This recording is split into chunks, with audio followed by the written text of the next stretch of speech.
नमस्कार साथियों, स्वागत है आपका विजन एकेडमी की ऑनलाइन क्लास में। देखिए, हमने एक टॉपिक स्टार्ट कर रखा है, principal of teaching second language. Okay, और ये जो टॉपिक है आपका लैंग्वेज सेकेंड इंग्लिश में भी काम आएगा और हिंदी में भी एक्सप्लेन करूंगा। मतलब कोई भी लैंग्वेज आपने ले रखी है तो सिर्फ ट्रांसलेशन ही किया हुआ है दोनों में सेम ही, जो प्रिंसिपल्स हैं वो लगभग सेम है इसके। अब देखिए, the principal of teaching second language, ये टॉपिक की एक वीडियो मैंने डाल रखी है। उसमें सिर्फ मैंने आपको सारे बेसिक प्रिंसिपल्स बताए हैं कि कौन कौन से हैं, कि अगर हम सेकेंड लैंग्वेज पढ़ा रहे हैं या उसको सीख रहे हैं तो कौन कौन से प्रिंसिपल्स हमको फॉलो करनी चाहिए। लेकिन इस वीडियो में मैं आपको जो 4 मेन प्रिंसिपल्स हैं the principal of teaching second language के, जो 4 मेन प्रिंसिपल है वो एक्सप्लेन करूंगा, डिटेल से आपको बताऊंगा और क्लियरली कंसेप्ट भी क्लियर करूंगा आपका। ओके, तो जो इंग्लिश लैंग्वेज सेकेंड लैंग्वेज के रूप में हम किसी को सिखाते हैं तो हमें कुछ प्रिंसिपल्स को फॉलो करना पड़ता है। तो उनमें सबसे पहला प्रिंसिपल है सिलेक्शन। ओके, सिलेक्शन का मतलब क्या है? To choose a particular course for particular class. मतलब हम एक क्लास डिसाइड करते हैं कि कौन से बच्चों को हमने सिखाना है, उनकी एज क्या है, उनकी लर्निंग कैपेसिटी क्या है। ये सब चीजें जब हम डिसाइड करते हैं और उनको किस मेथड से कैसे सिखाना है, कैसे वर्ड यूज करने हैं, तो उसको हम क्या देते हैं? Selection method. तो सबसे पहले हमें क्या सेलेक्ट करना पड़ता है कि जो हमारी क्लास है वो किस लेवल की है। To choose a particular course for particular class. Okay, it includes physical and mental ability of learner. इसमें क्या कुछ होता है कि फिजिकल एबिलिटी क्या है, कौन से एज ग्रुप के हैं, मेंटल एबिलिटी क्या है, मतलब उनकी सीखने की पावर कितनी है जो हम उनको सिखाना चाह रहे हैं। तो अगर सेकेंड लैंग्वेज के रूप में कोई लैंग्वेज सिखाना चाह रहे हैं तो उनकी मेंटल एबिलिटी क्या है, their ability in the language. मतलब जो लैंग्वेज हम सिखा रहे हैं, जो हमारी टारगेट लैंग्वेज है, जो लैंग्वेज हम सिखा रहे हैं, तो जो लर्नर है उसके अंदर उस लैंग्वेज को सीखने की एबिलिटी कितनी क्या है, मतलब कितना वो एबल है, कितना सीख सकता है। तो ये है हमारा सिलेक्शन।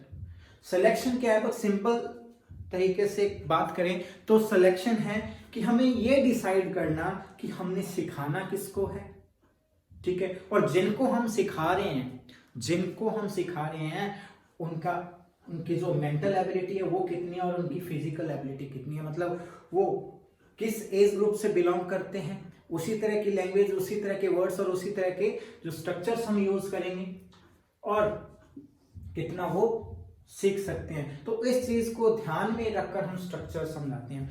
अब देखो, जो नर्सरी क्लास है, 5th क्लास है या छोटी क्लासेस हैं, उस एज ग्रुप को हम क्या है कि लॉन्ग पैटर्न, ठीक है, कनेक्टर्स के पैटर्न सिखाने लग जाएं तो वो नहीं सीख पाएंगे। मतलब 2 सेंटेंस कनेक्ट करके उनको 2 वर्ड सेंटेंस, 3 वर्ड सेंटेंस, इस तरीके से हम सिखाते हैं तो उनकी मेंटल एबिलिटी और उनकी फिजिकल एबिलिटी को देखते हुए हम स्ट्रक्चर्स का यूज करते हैं। तो ये है सिलेक्शन। तो उम्मीद है सिलेक्शन समझ आया होगा कि सिलेक्शन क्या है। Okay, selecting of a language material we should keep view the following principles. मतलब जब हम सिलेक्शन करते हैं कि कोई लर्निंग मटेरियल हमने किसी स्टूडेंट्स को देना है, ठीक है, जो लैंग्वेज मटेरियल हम लर्नर को देना चाहते हैं उसको सेलेक्ट करते हुए, क्योंकि हमारा जो मेन टॉपिक है, मेन प्रिंसिपल है वो सिलेक्शन। तो सिलेक्शन करते हुए हम किन किन बातों का ध्यान रखेंगे? ओके, तो इसके ये सब प्रिंसिपल हैं। सिलेक्शन के अंदर कुछ सब प्रिंसिपल्स हैं कि सिलेक्शन करते हुए किन किन बातों का ध्यान रखेंगे। First of all, frequency.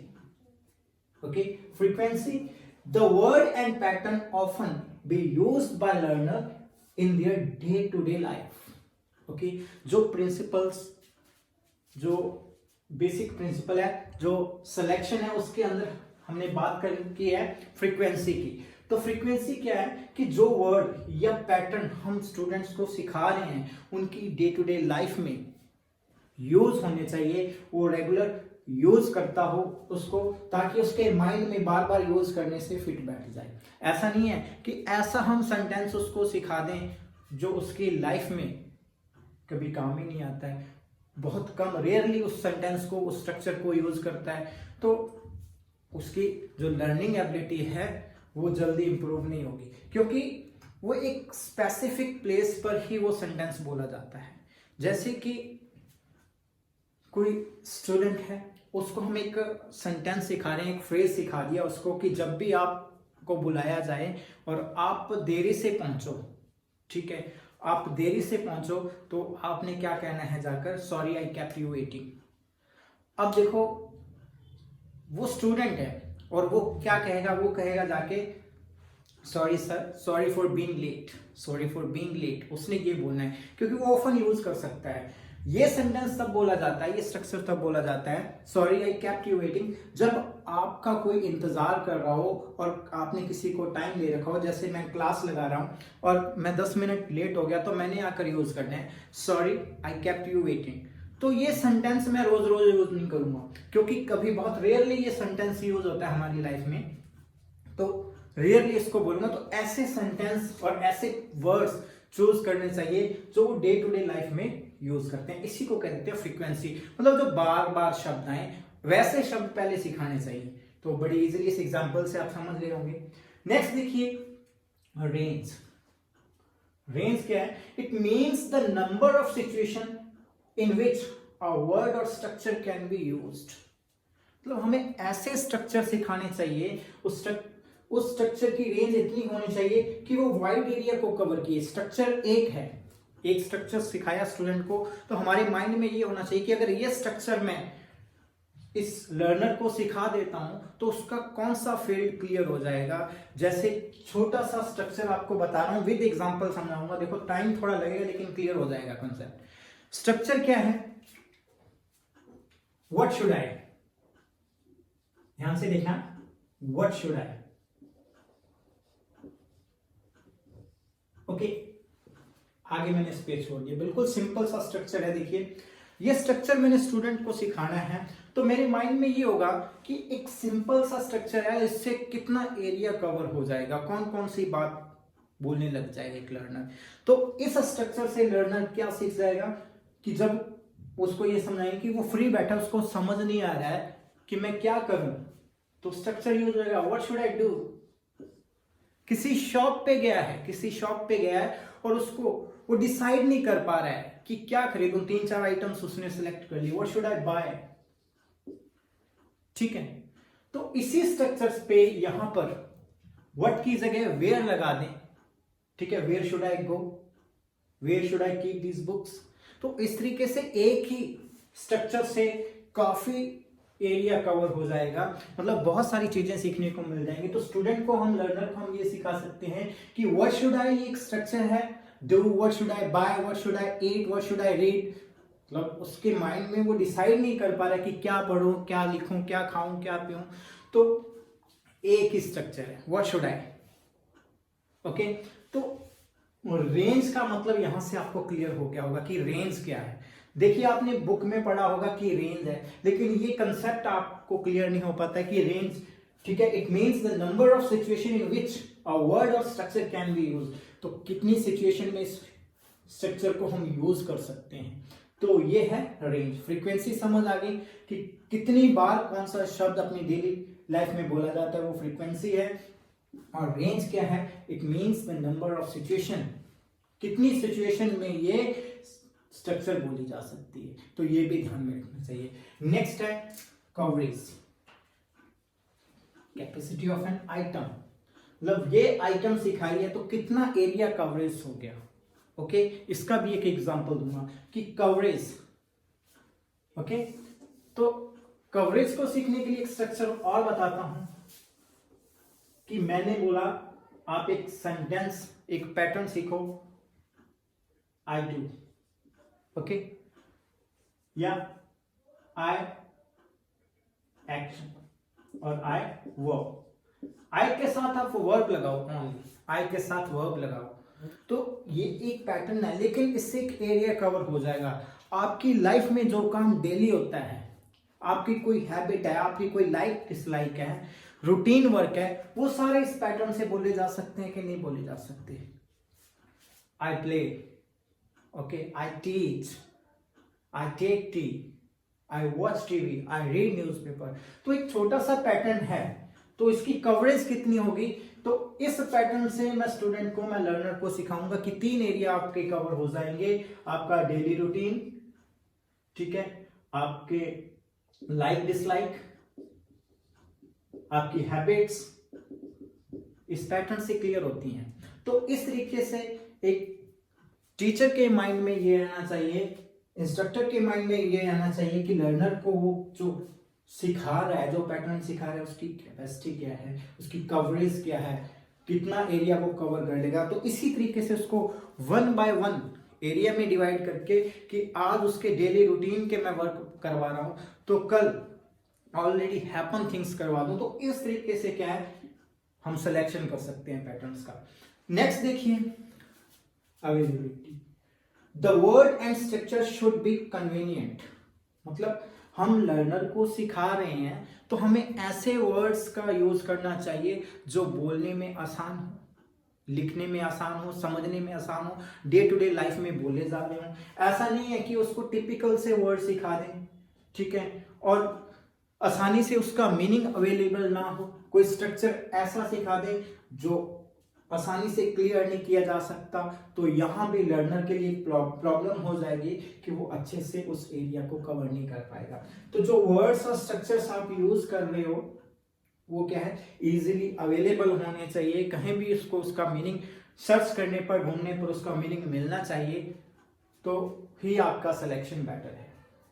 Easy to learn and teach. तो ये 4 चीजें जो देखी हैं, तो हमें यही बता रही हैं कि हम अगर लर्नर को कुछ सिखा रहे हैं तो उसके लिए जो लैंग्वेज मटेरियल सेलेक्ट कर रहे हैं वो easy to learn and teach, पढ़ाने के लिए और पढ़ने के लिए, दोनों के लिए आसान होना चाहिए। क्योंकि अगर पढ़ाने के लिए आसान है तो समझने के लिए भी आसान होगा।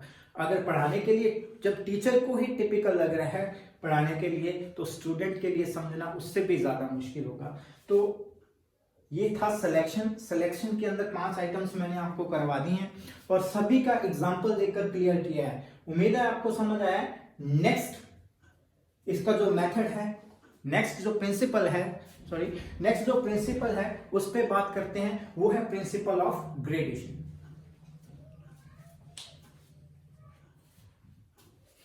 चलिए देखते हैं नेक्स्ट प्रिंसिपल है हमारा ग्रेडेशन। तो ग्रेडेशन का मतलब क्या है कि जब आप कोई teaching material, language material provide करवा रहे हो स्टूडेंट्स को, तो स्टूडेंट्स को ग्रेड किया जाता है कि जो मैटर आपने देना है, तो किस तरीके से, कौन सी ग्रेड को, कैसा मैटर आपने प्रोवाइड करवाना है। तो क्लियर करते हैं इसको। Gradation means arrange the matter according to the learning ability of learner. मतलब उस जो मैटर आपने एक लर्नर को देना है उसको इस तरीके से अरेंज करना है कि वो लर्नर की लर्निंग एबिलिटी के अकॉर्डिंग हो। Next, it means to simplify the matter to make language more easy. किसी लैंग्वेज को इजी करने के लिए उस मैटर को बिल्कुल सिंप्लीफाई करना, मतलब हर बिल्कुल सिंपल से सिंपल तरीके से समझाने की कोशिश करना। ठीक है, इसको और क्लियर करेंगे। देखो, जो प्रिंसिपल ऑफ ग्रेडेशन है उसको प्रिंसिपल ऑफ सिंप्लिसिटी भी जाना जाता है। मतलब बिल्कुल ही साधारण तरीके से लैंग्वेज मटेरियल स्टूडेंट को प्रोवाइड करना। The language item should be arranged from simple to difficult. अगर हम लर्नर को सिखा रहे हैं तो जो लैंग्वेज मटेरियल हम प्रोवाइड करवा रहे हैं वो सिंपल टू डिफिकल्ट होना चाहिए। ऐसा नहीं है कि क्लास में जाते ही सबसे पहले 2-4 डिफिकल्ट सेंटेंस बता दिए और स्टूडेंट्स को कंफ्यूज कर दिया क्योंकि उनको समझ ही नहीं आया, उसके बाद उसको सिंपल से सेंटेंस सिखाने शुरू कर दिए। ऐसा नहीं होना चाहिए। पहले उनको जाकर सिंपल से मेथड, सिंपल से स्ट्रक्चर, सिंपल वर्ड बताओ, उसके बाद क्या है, डिफिकल्ट। तो सिंपल टू डिफिकल्ट चलना चाहिए, तो इसको बोल देते हैं प्रिंसिपल ऑफ सिंप्लिसिटी। ओके, तो ये एक ग्रेडेशन हो गया ना कि कैसे वर्ड से स्टार्ट करना है। ठीक है, 2 लेटर वर्ड से 3 लेटर वर्ड, 4 लेटर, इस तरीके से 5 लेटर, तो ये ग्रेड हो गया। जैसे जैसे आप क्लास के स्टैंडर्ड के अकॉर्डिंग उसको ग्रेड करते रहेंगे, सिंपल टू डिफिकल्ट। मतलब पहले कुछ दिन बच्चे को थोड़े सिंपल वर्ड सिखाए, फिर थोड़े उससे मुश्किल, ठीक है, मॉडरेट से वर्ड, फिर डिफिकल्ट वर्ड। तो इस तरीके से प्रिंसिपल ऑफ सिंप्लिसिटी चलता है। फैमिलियरिटी, ठीक है, फैमिलियरिटी का मतलब है the language item from familiar to unfamiliar. मतलब सबसे पहले क्लास में लर्नर को उन चीजों से डिस्कस शुरू करनी चाहिए लर्नर के साथ जो उनको ऑलरेडी पता है, ठीक है। कुछ फैमिलियर वर्ड्स का यूज करते हुए उनको क्या है, अनफैमिलियर, जो वर्ड्स उन्होंने सुने नहीं है, जो वर्ड्स, जो स्ट्रक्चर उनको पता नहीं है, वो सिखाना। इसको बोल देते हैं principle of familiarity. The language item from familiar to unfamiliar, मतलब जो उनको नॉलेज है, जो वर्ड्स उनको आते हैं, उनसे शुरू करते हुए जो नहीं आते हैं वहां तक पहुंचना क्या है, फैमिलियरिटी। ओके, तो ये ग्रेडेशन के अंदर ही आ जाता है। मतलब स्टडी मटेरियल जो है हमारा इस तरीके से ग्रेडेड होना चाहिए। नेक्स्ट है teaching ability. The language items from concrete to abstract. एक स्टूडेंट को बिल्कुल सिंपल से आपको बता देता हूं कि कंक्रीट का मतलब क्या और एब्स्ट्रैक्ट का, ठीक है। एब्स्ट्रैक्ट आपने मूर्त से अमूर्त की ओर सुना होगा, हिंदी में ऐसा कुछ वर्ड यूज करते हैं, मूर्त से अमूर्त की ओर। मतलब जो चीजें हमें सामने दिख रही हैं, ठीक है, वो कंक्रीट है, ठीक है, और जो चीजें हमें नहीं दिख रही वो एब्स्ट्रैक्ट है, ठीक है। जैसे मैं आपको कहूं कि सूर्य पूर्व में उगता है, ठीक है, तारे रात को चमकते हैं, ये क्या है, कंक्रीट सबूत है, हम देखते हैं उसको, ठीक है। ऐसे सेंटेंस या कुछ ऐसा जो एट प्रेजेंट चल रहा है, सामने आपके वो इंसिडेंट हो रहा है और स्टूडेंट को खड़ा करके पूछते हैं बताओ वो क्या कर रहा है, तो वो कंक्रीट है। स्टूडेंट उसको देखेगा और बता देगा कि ये बंदा क्या कर रहा है।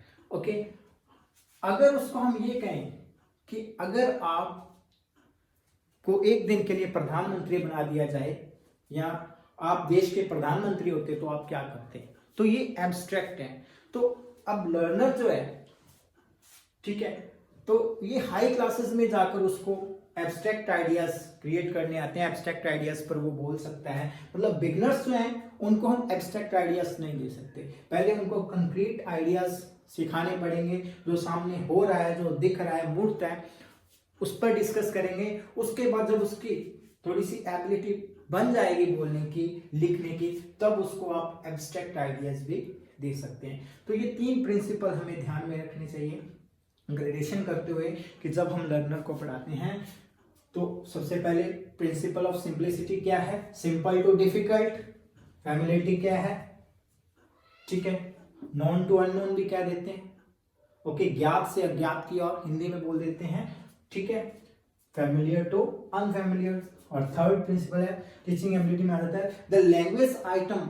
एक जो टीचर है उसके अंदर क्या एबिलिटी होनी चाहिए कि the language item from concrete to abstract. मतलब एक लर्नर को पहले कंक्रीट आइडियाज पे बात करना, डिस्कस करना, लिखना, बोलना, पढ़ना सिखाए, उसके बाद एब्स्ट्रैक्ट आइडिया। तो ये थे 3 ग्रेडेशन के अंदर। नेक्स्ट जो है हमारा प्रेजेंटेशन। तो जितना इफेक्टिव हमारा प्रेजेंटेशन होगा क्लासरूम में, उतना लर्नर को ज्यादा समझ आएगा। ओके, अगर हमारा प्रेजेंटेशन अच्छा नहीं है तो स्टूडेंट को समझ नहीं आएगा। मतलब ये वर्ड्स जो लिखे हुए हैं, सेंटेंस जो लिखे हुए हैं, आपको साफ दिख नहीं रहे हैं तो आपको कुछ भी समझ नहीं आएगा। अगर इनमें बहुत सारी मिस्टेक्स हैं तो भी आपको समझ नहीं आएगा। तो प्रेजेंटेशन क्या है, ऐसी होनी चाहिए, इफेक्टिव होनी चाहिए कि जो लर्नर है उसको क्लियरली दिखना चाहिए, क्लियरली समझ आना चाहिए, और जो मैं बोल रहा हूं वो आपको समझ आना चाहिए, ठीक है। प्रैक्टिकल एग्जांपल से समझ रहे हैं हम। प्रेजेंटेशन क्या है, present study material in the class. Presentation सिर्फ यही है कि जो चीज लर्नर को सिखानी है वो किस तरीके से प्रेजेंट की जा रही है, ठीक है। इसमें क्या कुछ होता है, कुछ इक्विपमेंट्स हैं, कुछ चीजें हैं जिनको ध्यान में रखना पड़ता है प्रेजेंटेशन के समय। जो ब्लैक बोर्ड या व्हाइट बोर्ड है बिल्कुल नीट एंड क्लीन होना चाहिए, ओके, बीच में कोई दरार या धुंधला या फीका नहीं होना चाहिए, ओके। चाक, डस्टर, मतलब ये जो टीचिंग मटेरियल है, टीचिंग एड्स है, इनका अच्छे से ध्यान रखना चाहिए, मतलब क्लियर, नीट एंड क्लीन होना चाहिए व्हाइट बोर्ड वगैरह। एंड अदर इक्विपमेंट, जितने भी क्लासरूम में इक्विपमेंट यूज होते हैं बिल्कुल स्पष्ट, साफ सुथरे, बढ़िया तरीके से वर्क कंडीशन में होना चाहिए, वर्किंग कंडीशन में होना चाहिए। और नॉइस, ठीक है, ये भी प्रेजेंटेशन को, इफेक्टिव प्रेजेंटेशन को क्या है, प्रभावित कर सकता है। ओके, अफेक्ट कर सकता है प्रेजेंटेशन को।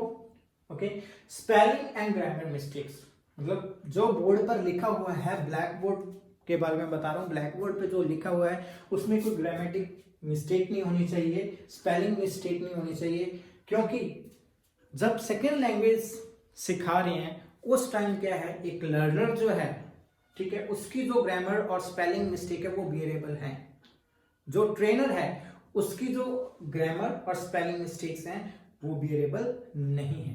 तो इस तरीके से क्या है, प्रेजेंटेशन आपकी इफेक्टिव होनी चाहिए। और प्रेजेंटेशन इफेक्टिव के लिए बिल्कुल सिंपल क्वेश्चन आते हैं, बिल्कुल सिंपल क्वेश्चन आते हैं कि इफेक्टिव प्रेजेंटेशन का मतलब क्या है कि जो हमारा बोर्ड है वो बिल्कुल नीट एंड क्लीन होना चाहिए, बोर्ड पर स्पेलिंग मिस्टेक्स नहीं होनी चाहिए, और क्या है कि जो क्लासरूम है उसमें नॉइज नहीं होना चाहिए।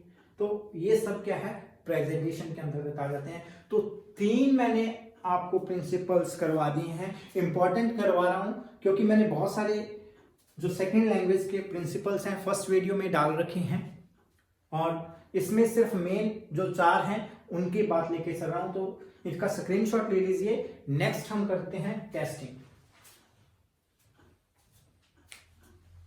चलिए अब हम देखते हैं लास्ट एंड बहुत ही important principle of teaching second language, और इस प्रिंसिपल का नाम है प्रिंसिपल ऑफ टेस्टिंग।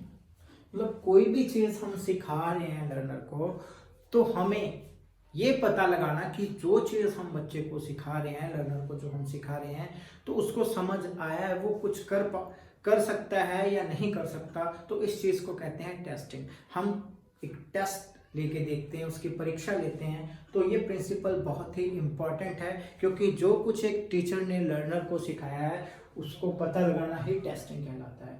तो टेस्टिंग क्या है, to find out the results of teaching second language, कि अगर किसी लर्नर को आप सेकेंड लैंग्वेज सिखा रहे हैं तो क्या रिजल्ट्स निकले हैं, मतलब किस हद तक उसने सीख लिया है, यही है testing. In language testing importance should be given to the following, मतलब अगर हम लैंग्वेज टेस्टिंग कर रहे हैं तो ये 2 चीजों को इंपॉर्टेंस दी जानी चाहिए। फर्स्ट है द बेसिक एलिमेंट्स, किसी भी लैंग्वेज के जो बेसिक एलिमेंट्स क्या हैं, ग्रामर है, वोकैबुलरी है, स्पेलिंग्स है, प्रोनाउंसिएशन है, कि उस लैंग्वेज की ग्रामर किस हद तक आती है, किस एक्सटेंट तक आती है, कितने को वर्ड्स याद हो गए हैं उसको, कितनी उसकी वोकैबुलरी बिल्ड हुई है, स्पेलिंग्स मिस्टेक कितनी कर रहा है, कितनी नहीं कर रहा है, कितनी स्पेलिंग्स उसको आती हैं। अगर कोई वर्ड मैंने बोल के बताया, टीचर ने बोल के बताया, तो लर्नर जो है, स्टूडेंट जो है, उसकी स्पेलिंग को लिख सकता है या नहीं लिख सकता, प्रोनाउंसिएशन मतलब उसका उच्चारण कैसा है। तो ये कुछ बेसिक एलिमेंट्स हैं। तो डिफरेंट मेथड से एक टीचर जो है टेस्ट करता है इन सभी एलिमेंट्स को, और कुछ स्किल्स हैं, इन स्किल्स को भी चेक करना पड़ता है कि उसकी लिसनिंग पावर क्या है, कितना वो लिसन कर रहा है, स्पीकिंग, अगर वो सुन रहा है तो कितना बोल पा रहा है, उस लैंग्वेज को रीड कर पा रहा है और उसको लिख पा रहा है। तो LSRW, listening, speaking, reading and writing. Okay, ये 4 जो स्किल्स हैं, जब किसी लर्नर के अंदर ये चारों स्किल्स डेवलप हो जाती हैं तभी मानते हैं हम कि क्या है, उसको सेकंड लैंग्वेज आ गई है, उसको सुनना आ गया, सुनकर समझना आ गया है, बोलना आ गया है, पढ़ना आ गया, लिखना आ गया है, और ये सारे एलिमेंट्स इनके अंदर इंक्लूड है। बोल सकता है, लिख सकता है, लेकिन ये सारे एलिमेंट्स भी इसके अंदर इंक्लूड होते हैं। तब हम कह सकते हैं कि वो लर्नर सेकेंड लैंग्वेज को अच्छे से सीख गया। तो ये था टेस्टिंग। अपने टाइप ऑफ टेस्ट देखते हैं। टेस्टिंग क्या है, मतलब परीक्षा लेना, बच्चे की जांच करना कि उसके अंदर ये 4 स्किल्स और ये 4 जो एलिमेंट्स हैं वो आए हैं या नहीं, इसी को हम टेस्टिंग कह देते हैं। सिंपल सी बात है। तो हम कोई ना कोई एग्जाम देते हैं, ठीक है, तो उसमें क्वेश्चन पूछे जाते हैं तो वो हमारी टेस्टिंग है। लेकिन एक लैंग्वेज का जो पेपर है, लैंग्वेज का जो टेस्ट होता है, उनके अंदर ये चीजें चेक की जाती हैं। ओके, नेक्स्ट है टाइप ऑफ टेस्ट। टेस्ट के टाइप क्या है? एक तो होती है receptive skills, productive skill test, और एक होता है कम्युनिकेटिव कॉम्पिटेंस टेस्ट।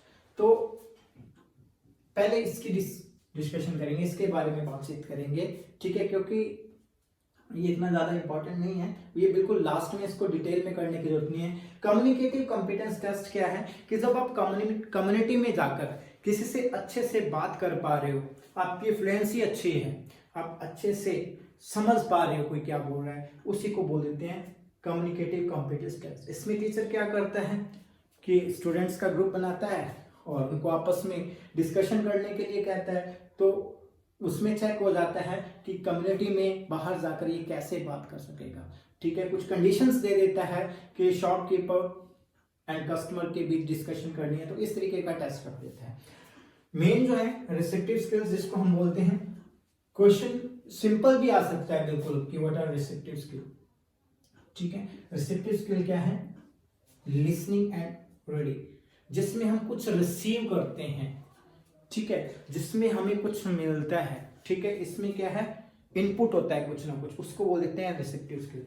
और प्रोडक्टिव, जिसमें हम कुछ देते हैं, कुछ क्रिएट करते हैं, उसमें कुछ सीखते हैं, इसमें हम क्या कुछ क्रिएट करते हैं, हम बोलते हैं। ये इसमें मेन रोल टीचर का होता है, ठीक है, ट्रेनर का होता है कि हमें वो क्या सिखा रहा है, और उसमें मेन वो लर्नर का होता है, ठीक है।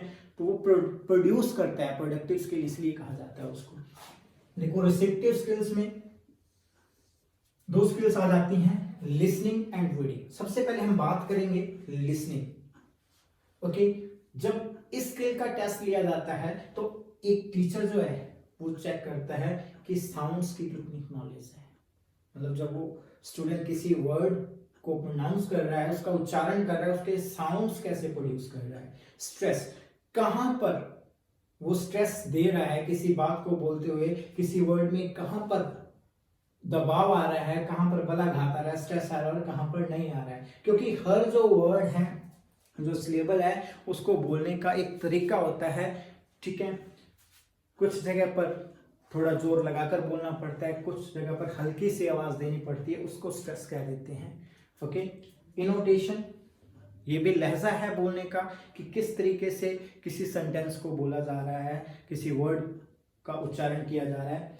And listen and answer, student को क्या किया जाता है कि एक टीचर क्लास में लाउडली रीड करता है, ठीक है, कुछ बोलता है, एक पैसेज हो गया, कोई राइटिंग मटेरियल उसके पास रिटर्न में होता है, उसको वो बोलता है, और उसके बाद स्टूडेंट्स को कहता है कि इसको लिसन करो अच्छे से और उसके बाद आंसर दो।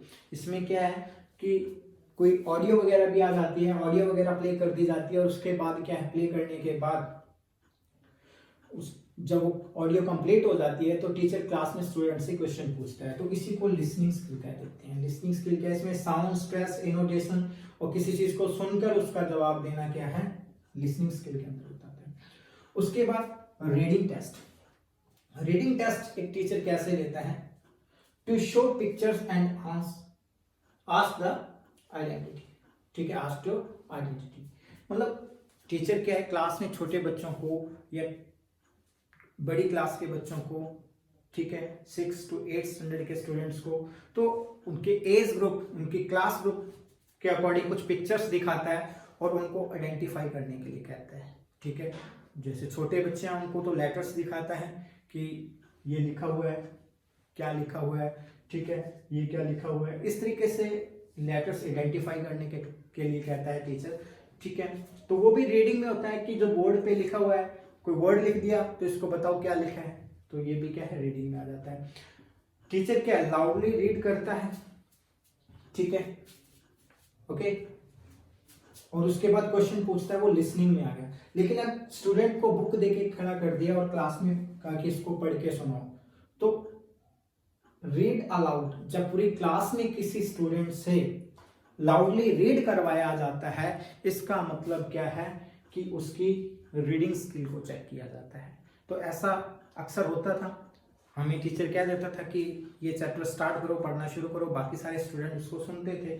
तो इससे टीचर क्या चेक करता था उसकी रीडिंग पावर कि कितना उसको पढ़ना आ गया है। उसके बाद अनसीन पैसेज, ये भी रीडिंग के अंतर्गत आता है। अनसीन पैसेज दे दिया टीचर ने, उसके बाद कुछ क्वेश्चन पुट कर दिए, तो ये सारे जो टेस्ट होते हैं ये रीडिंग स्किल के टेस्ट है। आप अनसीन पैसेज देखते हो, लाउडली रीड करते हो कोई चीज, या किसी पिक्चर को देखकर आइडेंटिफाई करता है लर्नर, तो वो रीडिंग के अंतर्गत आता है, वो रीडिंग टेस्ट है। लिसनिंग टेस्ट में आपको बता दिया, साउंड्स टेस्ट, इनोटेशन और लिसन करके आंसर देना, वो लिसनिंग टेस्ट हो गया। तो ये थे हमारे रिसेप्टिव स्किल टेस्ट। तो ये सारी चीजें रिसेप्टिव स्किल टेस्ट में आ जाती हैं। उसके बाद क्या है, प्रोडक्टिव स्किल, जिसमें एक लर्नर कुछ प्रोड्यूस करता है, उसको प्रोडक्टिव स्किल कह देते हैं। जैसे कि स्पीकिंग, आस्क क्वेश्चन, क्लास में कंडीशन देके कुछ बोलने के लिए कहा जाता है। टीचर खुद कोई क्वेश्चन पूछता है, जैसे आप इंग्लिश सिखा रहे हैं, ठीक है, सेकंड लैंग्वेज के रूप में, या हिंदी सिखा रहे हैं, जो भी लैंग्वेज आप सिखा रहे हैं, तो उसमें टीचर क्या एक स्टूडेंट से क्वेश्चन पूछता है और लर्नर या स्टूडेंट उसका जवाब देता है, ठीक है, तो ये उसका स्पीकिंग जो है प्रोडक्टिव स्किल हो गया। उसने माइंड में सेंटेंस बनाया और बता दिया। उसके बाद gives printed material to read, मतलब प्रिंटेड मटेरियल उसको दे दिया, उसके बाद क्या है, पढ़ने के लिए कह दिया। तो ये बिल्कुल रीडिंग स्किल की तरह है। तो रीड तो वो कर सकता है, लेकिन प्रिंटेड मटेरियल देख के उसकी प्रोडक्टिव स्किल को भी चेक किया जा सकता है कि वो उसका बोलना जो है, स्पीकिंग जो है, कितनी क्लियर है। एंड सेंटेंस कंप्लीशन, टीचर क्या है, कुछ सेंटेंस दे देता है, बीच में फिल इन द ब्लैंक्स छोड़ देता है, या आधा सेंटेंस दे दिया, नेक्स्ट स्टूडेंट को कहता है कि आप इसको कंप्लीट, ठीक है, कंप्लीट कीजिए, आई विश, इसके बाद दे दिया। तो एक लर्नर क्या है, अपने अकॉर्डिंग जो उसकी विश होगी, जो वो चाहता है, वो यहाँ लिख देगा। तो ये भी क्या प्रोडक्टिव स्किल है, क्योंकि एक लर्नर क्या है, कुछ खुद प्रोड्यूस करके लिखेगा, अपने माइंड में कुछ डेवलप करेगा, उसके बाद वो यहाँ पर लिखेगा। तो इस तरीके से सेंटेंस कंप्लीशन किसके अंदर आ जाती है, productive skill. Okay, productive skill test में दो चीजें हैं, स्पीकिंग एंड राइटिंग, और रिसेप्टिव में लिसनिंग एंड रीडिंग। अब देखिए चारों चीजें क्लियर हो गई होगी। स्पीकिंग, बच्चे से क्वेश्चन पूछना, या बच्चे को कोई टॉपिक देके डायरेक्ट बोलने के लिए कहना, कुछ पढ़ने के लिए कहना, या सेंटेंस को कंप्लीट करने के लिए कहना, इसमें क्या है, प्रोडक्टिव स्किल। ओके, स्पीकिंग के अंदर आ जाता है, ठीक है, स्पीकिंग के अंदर ये तीन चीजें आती हैं। उसके बाद है राइटिंग। राइटिंग में अगर किसी बच्चे को कोई पैराग्राफ दिया गया है, कुछ लिखने के लिए मटेरियल दिया गया है, ठीक है, पंक्चुएशन मार्क्स, ठीक है, कैसे यूज कर रहा है वो, उनको लगा रहा है प्रॉपरली या नहीं लगा रहा है, ये चीज चेक की जाती है। ग्रामर, ग्रामेटिकली कितने प्योर हैं उसके sentence. Okay, spellings and vocabulary, जो वर्ड्स उसने यूज किए हैं, किस लेवल के वर्ड्स यूज किए हैं, उसकी वोकैब कितनी है, कितने वर्ड्स उसको आते हैं, सेंटेंस कंप्लीट बना रहा है या नहीं बना रहा है। तो ये जो चारों चीजें हैं, ये राइटिंग के अंदर चेक की जाती है। तो राइटिंग में चार चीजें चेक की जाती हैं। एक तो उसकी जो पंक्चुएशन है, यूज कर रहा है या नहीं कर रहा है, ग्रामर चेक की जाती है, स्पेलिंग्स चेक की जाती है, वोकैबुलरी चेक की जाती है। तो जो ग्रामर, वोकैबुलरी, स्पेलिंग, ये तीनों चीजें जो हैं राइटिंग के अंदर चेक की जाती है, प्रोडक्टिव स्किल के अंदर चेक की जाती हैं। ओके, तो ये थे हमारे principal of teaching second language. Okay, सभी लैंग्वेज के स्टूडेंट के लिए ये बेनिफिशियल रहेगा। तो चार तरह के मैंने आपको प्रिंसिपल्स बताए हैं। जो टॉपिक रह गए वो सारे मैं कंप्लीट करवाऊंगा आपको। इंग्लिश लैंग्वेज सेकंड का तो एक भी टॉपिक नहीं छोड़ने वाला। इसके बावजूद मेरे को कोई टाइम मिलता है तो मैं लैंग्वेज फर्स्ट पे भी आपको टॉपिक करवा दूंगा, टीचिंग मेथड्स भी करवा दूंगा। तो आप रेगुलर क्लास को देखते रहिए। एवरी मंडे या एवरी संडे आपको एक क्लास प्रोवाइड करवा दूंगा। बिफोर एग्जाम आपका सारा सिलेबस कंप्लीट हो जाएगा। Thank you very much in your precious time.